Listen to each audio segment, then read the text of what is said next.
want to completely change your weak character in 2025, starting from now on, you should cultivate yourself as a supervillain.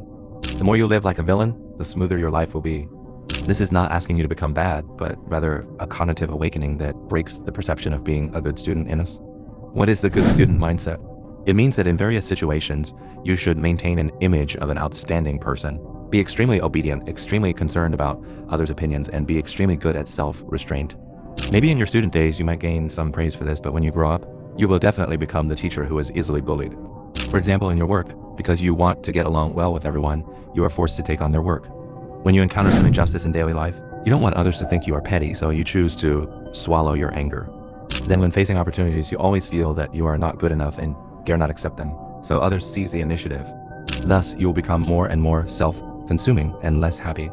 From a psychological perspective, what are the main factors that lead to the good student mindset? It is the survival trauma of being trained in childhood. From the time you were young, you were taught to be obedient and understanding. Only when you met your parents' expectations and became a good child could you gain security. This pattern continues into your adulthood, and it becomes a shack that enslaves you to self-exploitation. You don't dare to be your true self, so I never recommend that you be obedient. On the contrary, the villain mindset is the survival wisdom that every ordinary person should learn. 2 suggestions. First, you should have a clear goal. That is, for the emotions and things that hinder your development, I think the biggest characteristic of the villains is what? They're cold-blooded, do not over-identify with others, are not influenced by emotions, and do not hesitate due to the complexity of human relationships.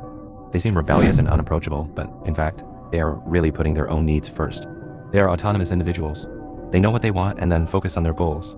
Any matter that requires analysis, they do not participate at all. And the more such people are, the more likely they are to achieve the results they want. How to say it? The good students are obsessed with morality and lose sleep over it, while the villains celebrate achieving results. Second, we should establish an iterative thinking. One of the main traits of good students is perfectionism. You cannot make mistakes. You are not allowed to make mistakes. Every stroke must be 100 points. This is best. So when doing anything, you tend to get into an excessive preparation state and miss the best opportunity. While the villains are particularly good at iterative thinking, that is, regardless of whether I can do it or not, I just start doing it and then gradually optimize, improve, and iterate and upgrade.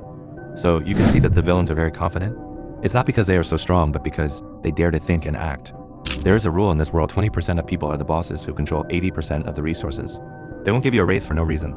Good opportunities need to be fought for by yourself. So establish a good goal and be bold and confident to do it.